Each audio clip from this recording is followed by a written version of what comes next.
میں چاچی کی گوری چٹی کلائی میں بندھی ہوئی گھڑی دیکھ رہی تھی اور میری آنکھیں پوری طرح پھیلی ہوئی تھیں۔ اس قدر مہنگی گھڑی جس کی چمک اپنے آپ میں اپنی قیمت بتا رہی تھی۔ چاچی نے میری نگاہوں کا زاویہ محسوس کیا تو مسکرا کے کہنے لگیں، کیا بات ہے بینا، تمہیں میری گھڑی پسند آ رہی ہے؟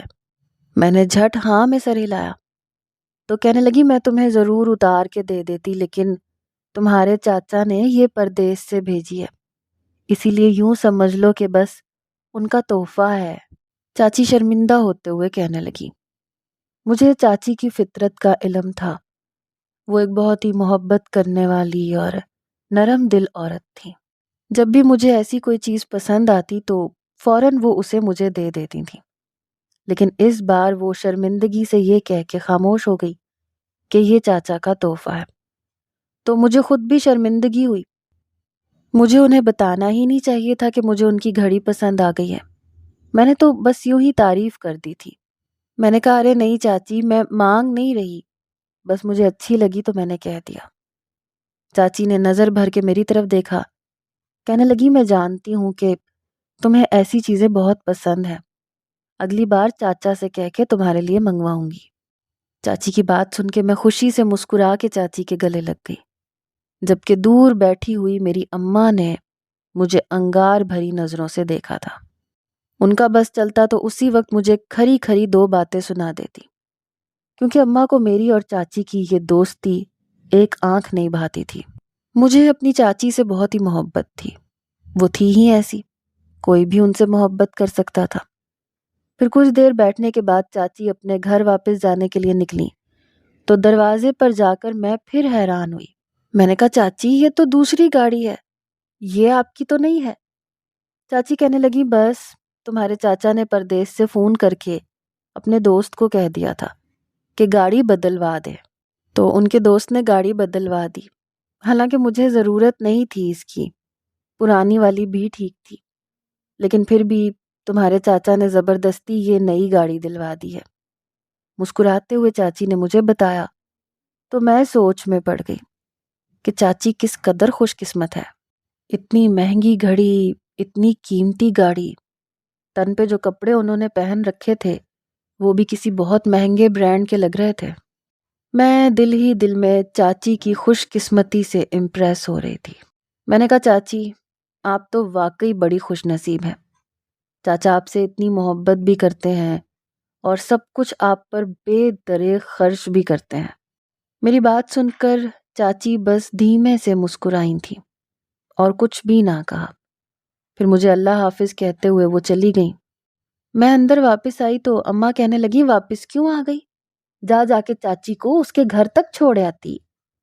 میں نے گہری سانس بھر کے اماں کو دیکھا جو پوری طرح غصے میں بیٹھی ہوئی تھی۔ گھور کے مجھے دیکھتے ہوئے کہنے لگیں، تیری تو چاچی کے لیے محبت ہی ختم نہیں ہوتی، جبکہ تیری چاچی مجھے ایک آنکھ نہیں بھاتی۔ اماں کے لہجے میں نفرت بول رہی تھی اور میں جانتی تھی کہ اس نفرت کے پیچھے کیا وجہ ہے۔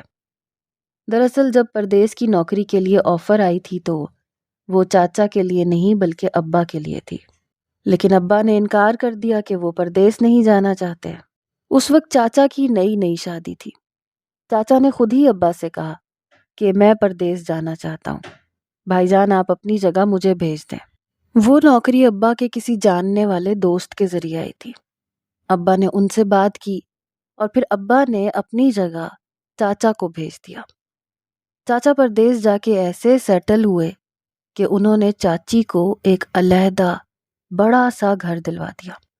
ہر قیمتی چیز ان کے پاس موجود ہونے لگی، گاڑی، ڈرائیور، سب کچھ چاچی کو مل گیا، اور اسی بات پر اماں کو حسد ہو گیا۔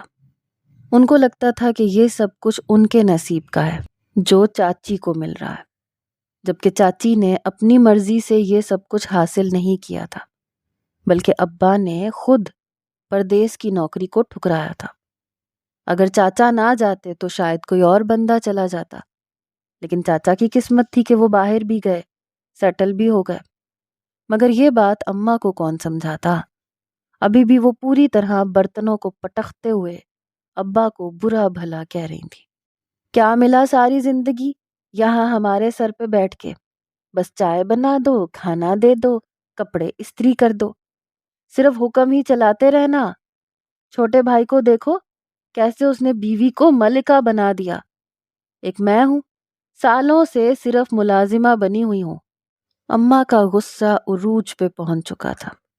میں نے کان لپیٹے اور اپنے کمرے میں پہنچ گئی۔ چاچی بہت عرصے بعد ہمارے گھر آئی تھی اور بہت خوشی خوشی ہمارے لیے بہت سا سامان بھی لائی تھی، لیکن اماں نے اس سب کو یہ کہہ کے پٹخ دیا تھا کہ تمہاری چاچی دکھاوا کرتی ہے، مجھے جلانا چاہتی ہے، جانتی ہے نا کہ میرے نصیب کا کھا رہی ہے، اسی لیے ایسا سامان لا کے ڈھونگ رچاتی ہے۔ جبکہ میں سوچ رہی تھی کہ اماں کو چاچی کی پرخلوص نیت کیوں نظر نہیں آتی۔ سونے کے لیے بستر پر لیٹتے وقت بھی میرے ذہن میں صرف چاچی کی گھڑی ہی سوار تھی۔ وہ اس قدر خوبصورت اور مہنگی گھڑی تھی کہ میرا دل چاہ رہا تھا کہ میں اسے حاصل کر لوں۔ پھر یہ سوچ کے مطمئن ہو گئی کہ اگر چاچی نے کہہ دیا ہے کہ وہ چاچا سے منگوا کے مجھے دیں گی تو وہ یقیناً ایسا ہی کریں گی، کیونکہ ایسا ممکن ہی نہیں تھا کہ چاچی کبھی میری کسی بات پر انکار کرتی۔ اس کی ایک وجہ یہ بھی تھی کہ چاچی کی گود سونی تھی، ان کی اولاد نہیں تھی، اور وہ ہم بہن بھائیوں کو ہی اپنے بچوں کی طرح پیار کرتی تھیں۔ پھر ان کی شادی کے کافی بعد کے عرصے تک ہم اسی گھر میں ایک ساتھ ہی رہے تھے۔ وہ تو بعد میں چاچا نے علیحدہ گھر خریدا اور چاچی کو وہاں شفٹ ہونا پڑا، لیکن اس وقت بھی چاچی علیحدہ گھر میں نہیں جانا چاہتی تھی، بلکہ چاچی ہم لوگوں کے ساتھ ہی رہنا چاہتی تھی۔ یہ تو چاچا کی زبردستی تھی کہ وہ علیحدہ گھر میں شفٹ ہو گئے، پھر وہاں انہوں نے اپنی امی کو رکھ لیا، اس طرح ان کا گھر بھی آباد ہو گیا۔ بس یہی بات میری ماں کو ہضم نہیں ہوتی تھی۔ میں سوتے سوتے سوچنے لگی کہ کیوں نہ میری شادی بھی کسی پردیسی سے ہی ہو جائے، کتنی خوبصورت زندگی ہوگی، ہر چیز میسر ہوگی، ہر چیز میری دسترس میں ہوگی۔ ابا کی قلیل سی آمدنی میں ہم 5 بہن بھائیوں کا خرچہ نکالنا بہت ہی مشکل تھا، اس لیے اکثر تو ہم ضروریات زندگی سے بھی محروم رہ جایا کرتے تھے۔ خواہشات پورا ہونا تو بہت دور کی بات تھی۔ میں دل ہی دل میں دعا مانگنے لگی کہ میرے لیے بھی کسی پردیسی کا رشتہ آ جائے، اور پھر میری خوشی کی انتہا نہ رہی جب پورے 2 مہینے بعد واقعی میرے لیے ایک ایسے لڑکے کا رشتہ آیا جو دبئی میں بہت اچھی نوکری کرتا تھا۔ کافی پیسے والے لوگ تھے، لڑکے کا گھر بار بھی خوب بڑا تھا۔ اماں تو یہ رشتہ دیکھ کے بہت ہی خوش تھیں، جبکہ ابا کچھ شش و پنج کا شکار تھے۔ کہہ رہے تھے کہ مجھے پردیس میں رہنے والے لڑکے سے اپنی بیٹی کا رشتہ نہیں کرنا، میں چاہتا ہوں کہ میری بیٹی اپنے شوہر کے ساتھ یہیں ہماری آنکھوں کے سامنے رہے۔ یہ سننا تھا کہ میری ماں نے ایک بار پھر ہنگامہ کھڑا کر دیا۔ سالوں سے جو غبار ان کے دل میں بھرا ہوا تھا وہ ان کی زبان پہ آ گیا۔ وہ چیخنے چلا کے کہنے لگی کہ خود تو تم نے ساری زندگی یہاں کچھ نہیں کیا، ہماری آدھی ضروریات تک ہم نے اپنے دل میں دفن کر لی، کبھی تم سے شکوہ نہ کیا، لیکن اب جب بیٹی کے مستقبل کا سوال ہے تو میں خاموش نہیں بیٹھوں گی۔ میری بیٹی بھی تمہاری بھابھی کی طرح ایک اچھی زندگی گزارے گی۔ اپنی دیورانی کو دیکھتی ہوں تو میرے کلیجے پر چھریاں چلتی ہیں، کاش کہ اپنے بھائی کو بھیجنے کے بجائے تم چلے جاتے تو آج میرا اور میرے بچوں کا مستقبل سنور چکا ہوتا۔ اماں کی جلی کٹی باتیں سن کر ابا ایک دم ہی خاموش ہو گئے۔ ان کے چہرے پر جو تاریکی آئی تھی اسے دیکھ کر میرا دل ڈوب گیا تھا۔ بے شک ابا پردیس نہیں گئے تھے، لیکن یہیں پر ابا نے بہت محنت کی تھی، اور وہ حق حلال کی کما کر انہوں نے گھر کا گزارا چلانے کی کوشش کی تھی۔ لیکن اماں کی ناشکری نہ کبھی ختم ہوئی تھی، نہ ہی کبھی ختم ہو سکتی تھی۔ ابا نے رشتے کے معاملے میں یہ کہہ کے خاموشی اختیار کر لی کہ ٹھیک ہے، تمہیں جیسے مناسب لگتا ہے کر لو۔ پھر اماں نے مجھ سے کہا کہ دیکھو بیٹا، میں نہیں چاہتی کہ تم بھی میری طرح گھٹ گھٹ کے اپنی زندگی گزارو، میں چاہتی ہوں کہ تم اپنی چچی کی طرح ایک شان و شوکت والی زندگی جیو، اسی لیے میں تمہارا رشتہ جوڑ رہی ہوں۔ میں تو خود چاہتی تھی کہ میری شادی کسی پردیسی سے ہو جو میری ہر فرمائش پوری کر دے۔ اسی لیے میں نے اماں کی رضامندی پہ سر جھکا لیا۔ اماں نے دوسرے ہی دن لڑکے والوں کو بلا لیا۔ لڑکے کا نام عمر تھا۔ وہ 26 سال کا تھا۔ دبئی میں نوکری کرتے ہوئے اسے 3 سال ہو گئے تھے، اور گزرے 3 سالوں میں اس نے اپنی ماں کو ایک عالی شان گھر بنوا کے دیا تھا، اور اس کی ماں بڑے ہی فخر سے بتا رہی تھی کہ ان 3 سالوں میں اس کے بیٹے نے ان کے لیے کیا کچھ نہیں کر دیا۔ اماں تو ان کی باتیں سن سن کے اور بھی خوشی سے نہال ہو رہی تھیں۔ پھر میں ان کے سامنے گئی تو انہوں نے مجھے فوراً ہی پسند کر لیا۔ وہیں میرے ہاتھ پہ پیسے رکھ کے میرا منہ بھی میٹھا کروا دیا، اور اماں سے کہا کہ ہم جلدی شادی کرنا چاہتے ہیں۔ دراصل ہمارا بیٹا اگلے مہینے چھٹیوں پہ آ رہا ہے۔ وہ صرف 10 دن کی چھٹیوں پہ آئے گا، تو ہم چاہتے ہیں کہ ان 10 دنوں میں شادی کر دی جائے۔ اماں کو بھلا کیا اعتراض ہو سکتا تھا؟ اماں تو بہت سالوں سے میرا جہیز جوڑ رہی تھیں۔ کہنے لگیں کہ ٹھیک ہے، ہمیں کوئی اعتراض نہیں۔ جبکہ یہ سن کر میرا دل تیزی سے دھڑک اٹھا تھا۔ میں نے سوچا بھی نہیں تھا کہ اتنی جلدی میری رخصتی کا وقت قریب آ جائے گا۔ ابا نے اس معاملے میں کچھ بھی نہ کہا، سب کچھ اماں کے حوالے کر دیا۔ لڑکے والوں کے جانے کے فوراً بعد اماں نے چچی جان کو فون ملایا، اور یہ دیکھ کر میں حیران رہ گئی، کیونکہ اماں تو کبھی چچی کو فون کرتی ہی نہیں تھی۔ پھر فون ملا کے اماں نے انہیں بتایا کہ میں نے تو اپنی بیٹی کا رشتہ پکا کر دیا ہے، تم چچی ہو اس لیے تمہیں بتانا ضروری سمجھا، مبارکباد دینے کے لیے آ جاؤ۔ یہ سننا تھا کہ چچی نے نہ صرف فون پر مبارکباد دی، بلکہ کہنے لگی کہ میں تو شام کو مٹھائی لے کے آؤں گی۔ اماں نے فون بند کر دیا۔ کہنے لگی اب دیکھنا، تمہاری چچی کو اچھی طرح بتاؤں گی کہ میں بھی کسی سے کم نہیں ہوں۔ نہ جانے اماں کے دل و دماغ میں کیا چل رہا تھا، لیکن ابا بس خاموشی سے انہیں دیکھ کے رہ گئے تھے، جبکہ میں سوچ رہی تھی کہ اب اماں کیا کرنے والی ہیں۔ پھر جب شام کو چچی آئیں تو اماں نے ان کے سامنے نہ صرف خوب بڑھ چڑھ کر عمر کی تعریف کی، بلکہ اس کی پردیس کی نوکری کی تعریفیں باندھ دی، اور یہ جتانا چاہا کہ اس کی نوکری چچا سے بھی کہیں زیادہ اچھی ہے۔ جبکہ پردیسی مرد کا سن کر چچی کے چہرے پر ایک رنگ آ کر گزر گیا تھا، جسے میں نے بخوبی محسوس کیا تھا۔ پھر وہ آہستگی سے کہنے لگیں کہ بھابی، اپنی انا کے لیے تو اتنے اچھے رشتے آئے تھے، پھر آپ نے ایک پردیسی مرد سے ہی کیوں رشتہ کیا؟ نہ جانے وہ کیا پوچھنا چاہ رہی تھیں۔ اماں کہنے لگی کیوں؟ تمہیں کوئی اعتراض ہے کیا بھائی؟ پردیسی مرد جو کماتے ہیں وہ یہاں رہنے والے کب کماتے ہیں؟ اب دیکھو نا، میرے شوہر نے تو اپنے آگے کا نوالا تمہارے شوہر کے آگے ڈال دیا، لیکن میں نہیں چاہتی کہ میری بیٹی بھی ساری زندگی میری طرح گزار دے۔ تمہاری تو قسمت میرے شوہر کی وجہ سے بن گئی، لیکن اپنی بیٹی کی قسمت میں خود بناؤں گی۔ اماں نے لگے لپٹوں لفظوں میں میری چاچی کو خوب طنز کیا، اور وہ بس سر جھکا کے رہ گئی۔ پھر انہوں نے مجھے مبارکباد دی، میرا منہ میٹھا کروایا۔ اماں باورچی خانے میں چلی گئیں۔ جب چچی کہنے لگیں کہ میں دعا کرتی ہوں انا، خدا تمہارے نصیب بہت اچھے کرے، تمہیں وہ وقت نہ گزارنا پڑے جو میں گزار رہی ہوں۔ چچی کی بات سن کر میں نے حیرت سے انہیں دیکھا تو مجھے ان کی آنکھوں میں جھلملاتے ہوئے آنسو نظر آئے۔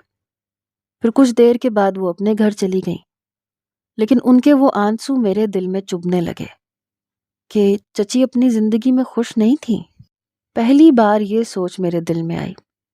آج تک میں نے ہمیشہ ان کا لگژری لائف اسٹائل دیکھا تھا، کبھی ان کی آنکھوں میں جھانکنے کی کوشش نہیں کی تھی۔ میں چچی کے بارے میں ہی سوچتے ہوئے دن گزارنے لگی۔ شادی کے دن دیکھتے ہی دیکھتے قریب آ گئے۔ 1 دسمبر کو عمر نے واپس آنا تھا اور 7 دسمبر کی ہماری شادی کی تقریب تھی۔ 10 دسمبر کو انہیں واپس بھی چلے جانا تھا۔ جیسے جیسے وقت قریب آیا، میرے دل کی دھڑکنیں تیز ہوتی چلی گئیں۔ اپنا گھر چھوڑنے کا دکھ الگ تھا، نئے گھر جا کر وہاں ایڈجسٹ کرنے کی پریشانی الگ، ماں باپ کو چھوڑنا، اس گھر سے دور جانا جہاں آپ نے اپنا بچپن گزارا ہو، سب سے مشکل کام ہے۔ اور ہر لڑکی کی زندگی میں ایسا دن ایک ضرور آتا ہے جب اسے اپنی زندگی کے سب سے خوبصورت لمحات اپنے ماں باپ کو چھوڑ کر آگے بڑھنا پڑتا ہے۔ میری زندگی میں بھی وہ دن آ گیا، میری شادی کا وقت آ گیا۔ وہ میری شادی والا دن تھا۔ میں نے بہت قیمتی جوڑا پہن رکھا تھا، میرا زیور بھی بہت خوبصورت تھا، سب کچھ میرے سسرال سے ہی آیا تھا۔ جتنے لوگ بھی شادی میں شریک ہوئے تھے وہ سب میری قسمت پر واہ واہ کر رہے تھے، سب میری ماں کی پسند کو سراہ رہے تھے۔ کوئی میری خوبصورتی کو اور کوئی میرے مہنگے ترین لباس پہ فدا ہو چکا تھا۔ میں بہت ہی زیادہ خوش تھی۔ نکاح کا عمل شروع ہوا، رخصتی کا وقت آیا تو چچی نے میرے ماتھے پر پیار کیا، کہنے لگی میری بچی، خدا تمہارے نصیب روشن کرے۔ چچی کی آنکھوں میں آنسو تھے اور میں بس آنسوؤں کو دیکھتی چلی گئی۔ ان کے اندر کی تکلیف مجھ پر پہلی بار عیاں ہو رہی تھی۔ ایسے لگ رہا تھا کہ وہ کچھ کہنا چاہتی ہوں، کوئی بات ہو ان کے دل میں جو وہ مجھے بتانا چاہتی ہوں، لیکن وہ کہہ نہ سکی۔ اور پھر میں رخصت ہو کر عمر کا ہاتھ تھامے اپنے سسرال پہنچ گئی۔ شادی کی پہلی رات بہت ہی خوبصورت تھی۔ عمر نے بہت خوش دلی کے ساتھ مجھے اپنی زندگی میں ویلکم کیا تھا۔ اگلی صبح میں خوشی سے پھولے نہیں سما رہی تھی۔ اتنا خوبصورت گھر، محبت کرنے والا شوہر، سب کچھ مجھے مل گیا تھا، لیکن ساتھ ہی یہ احساس بھی جاگا کہ 2 دن بعد میرا شوہر پردیس چلا جائے گا۔ میں ایک دم ہی پریشان ہو گئی۔ پھر اگلا دن بھی ولیمے کی تقریب کی وجہ سے مصروفیات میں گزر گیا۔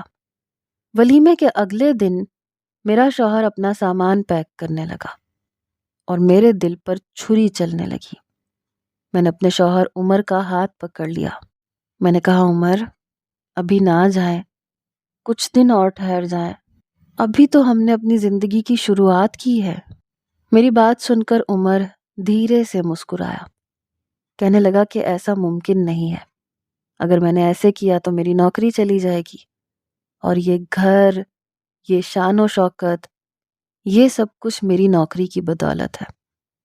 میں نے آہستگی سے عمر سے پوچھا کہ اب آپ کب واپس آئیں گے؟ تو وہ میرا ہاتھ پکڑ کے کہنے لگے کہ تمہیں 2 سال میرا انتظار کرنا ہوگا، پھر میں 1 مہینے کی چھٹیوں پہ آؤں گا۔ اور میرا دل دھک سے رہ گیا۔ میں نے عمر سے کہا 2 سال؟ 2 سال تو بہت بہت زیادہ ہوتے ہیں۔ وہ مسکراتے ہوئے کہنے لگا میں تمہیں روز فون کروں گا، پریشان نہ ہو، یہاں میری اماں ہیں، بہنیں ہیں، تمہیں کوئی تکلیف نہیں ہوگی۔ اور پھر دوسرے دن جب عمر مجھے چھوڑ کر واپس پردیس کے لیے روانہ ہوا تو میری آنکھوں سے آنسو بہہ رہے تھے، اور ایک لمحے میں ہی مجھے احساس ہو گیا تھا کہ میری چچی کی آنکھوں میں جگمگانے والے آنسو کس تکلیف کی وجہ سے تھے۔ میرا دل دکھ سے بھر گیا تھا۔ میں روتے دھوتے ایئرپورٹ سے واپس آئی تھی۔ شادی ختم ہو چکی تھی، سسرال والوں نے میرا خوب خیال رکھا تھا۔ ساس نے کچھ دن بعد مجھے گھر کے کاموں میں بھی شامل کر لیا تھا، ساتھ ساتھ وہ مجھ سے بات چیت بھی کرتی تھیں، مجھے میرے میکے بھی بھیجتی تھیں، لیکن عمر کی کمی میرے دل میں چبھنے لگی تھی۔ عمر نے باہر جانے کے بعد میرے لیے مہنگے ترین تحائف بھجوائے تھے، بہت قیمتی موبائل فون بھیجا تھا، کہا تھا کہ میں چاہوں تو اپنی مرضی کی گاڑی بھی خرید سکتی ہوں، لیکن میری نظر میں ان سب چیزوں کی کوئی وقت نہیں رہی تھی۔ میں گاڑی خرید کر کیا کرتی، کہاں جاتی، جب عمر ہی میرے ساتھ نہیں تھا؟ میں اس مہنگے موبائل فون کا کیا کرتی جس میں میں اپنے عمر کو ہاتھ بھی نہیں لگا سکتی تھی؟ دن ایسے ہی گزرتے چلے جا رہے تھے۔ 2 مہینوں میں میں پوری طرح کملا کے رہ گئی۔ میری ماں میری حالت دیکھ کر پریشان تھی، پوچھنے لگیں کہ تیرے سسرال والے اچھے نہیں ہیں نا؟ میں نے بتایا کہ سسرال والے تو بہت اچھے ہیں اماں، مگر عمر کے بغیر مجھ سے رہا نہیں جاتا۔ اماں ہنس کے کہنے لگی پگلی، سب کچھ تو تجھے مل گیا ہے، پھر کس بات کا رونا ہے؟ عمر بھی کچھ وقت بعد چھٹیوں پر ہی آ جائے گا۔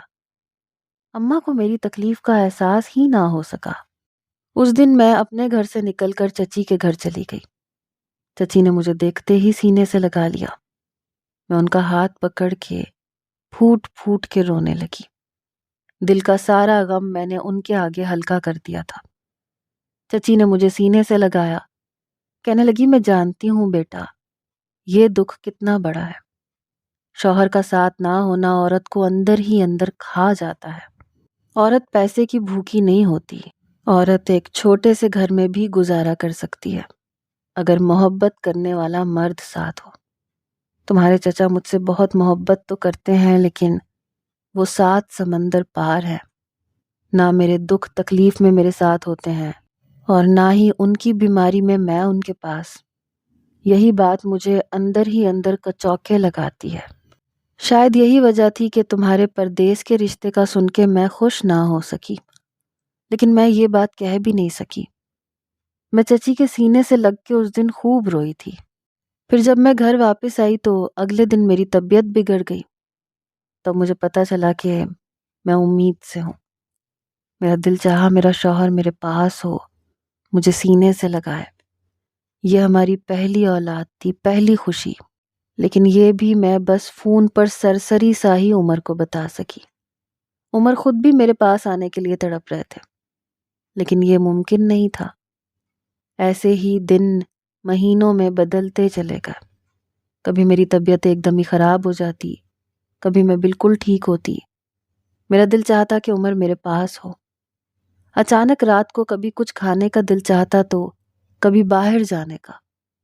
یہ بات میں اپنی ساس سے یا نندوں سے تو نہیں کہہ سکتی تھی۔ ظاہر سی بات ہے کہ کچھ باتیں صرف شوہر سے ہی کی جا سکتی ہیں، لیکن میرا شوہر میرے پاس نہیں تھا۔ دھیرے دھیرے مجھے احساس ہو رہا تھا کہ ایک پردیسی مرد خود بھی بہت مجبور ہوتا ہے، اور اس کے ساتھ جڑے لوگ بھی۔ پھر 9واں مہینہ آیا۔ میرے پاس ایک خوبصورت بیٹی کی پیدائش ہوئی، جس کی تصاویر ہم نے عمر کو بھیجی تھی، اور وہ دیکھ کر عمر خوب روئے تھے۔ وہ واپس آنا چاہتے تھے لیکن انہیں چھٹیاں نہ ملی، اور اس طرح میری بیٹی پیدا ہونے پر باپ کی گود میں بھی نہ جا سکی۔ دھیرے دھیرے میری بیٹی بڑی ہو گئی، یہاں تک کہ وہ تقریباً 9 مہینے کی ہو گئی، لیکن اس نے اپنے باپ کا چہرہ صرف موبائل فون پر ہی دیکھا تھا۔ پھر اس کی پہلی سالگرہ سے پہلے پہلے عمر 1 مہینے کی چھٹیوں پہ واپس آئے تو اپنی بیٹی کو اور مجھے سینے سے لگا کے خوب روئے۔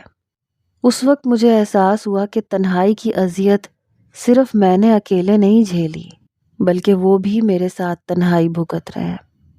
میں نے عمر کا ہاتھ پکڑا، کہا کہ مجھے اور آپ کی بیٹی کو آپ کی ضرورت ہے۔ آپ یہیں کوئی نوکری تلاش کر لیں، ہم کم پیسوں میں گزارا کر لیں گے، لیکن آپ کے بغیر جینا مشکل ہے۔ پھر اولاد کو بھی آپ کی ضرورت ہے۔ عمر بھی میری بات سمجھ گئے، اسی لیے انہوں نے یہیں چھٹیوں میں نوکری تلاش کی۔ انہیں ایک اچھی نوکری ملی تو انہوں نے پردیس کی نوکری چھوڑ دی۔ آج عمر یہیں ہے میرے ساتھ، وہ میرے پاس ہی رہتے ہیں، یہیں نوکری کر رہے ہیں، اور ہم ایک اچھی زندگی گزار رہے ہیں۔ لیکن دنیا والوں کو اس بات پر بڑا اعتراض ہے۔ سب یہی کہتے ہیں کہ یہ کیسی بیوی ہے، شوہر کی پردیس کی اچھی نوکری چھڑوا دی۔ شوہر اتنا اچھا کماتا تھا، اسے یہیں روک کر اس کا مستقبل برباد کر دیا۔ لیکن یہ بات صرف میں جانتی ہوں کہ شوہر کے بغیر میں نے ایک بالکل بے رنگ زندگی گزاری ہے۔ میں آپ لوگوں سے گزارش کرتی ہوں کہ پردیس میں رہنے والے پردیسیوں اور ان کے گھر والوں کی مشکلات کو سمجھنے کی کوشش کریں۔ اگر کوئی پردیسی اپنی نوکری چھوڑ کر یہاں شفٹ ہو جائے تو اسے برا بھلا کہنے کے بجائے کھلے دل سے اس کا ویلکم کریں۔ آج بھی میں اپنی چچی کو دیکھتی ہوں تو مجھے بہت افسوس ہوتا ہے۔ بغیر اولاد کے ان کی زندگی ویسے ہی بہت مشکل ہے، پھر چچا بھی واپس نہیں آتے۔ ان کے پاس پیسے کی کوئی کمی نہیں ہے، لیکن زندگی میں خوشی نام کی کوئی چیز نہیں ہے۔ میں دل سے دعا کرتی ہوں کہ میری چچی کا گھر بھی آباد ہو جائے، چچا ان کی تنہائی کو سمجھ کر واپس لوٹ آئے، اور خدا ان کی جھولی اولاد کی خوشی سے بھر دے۔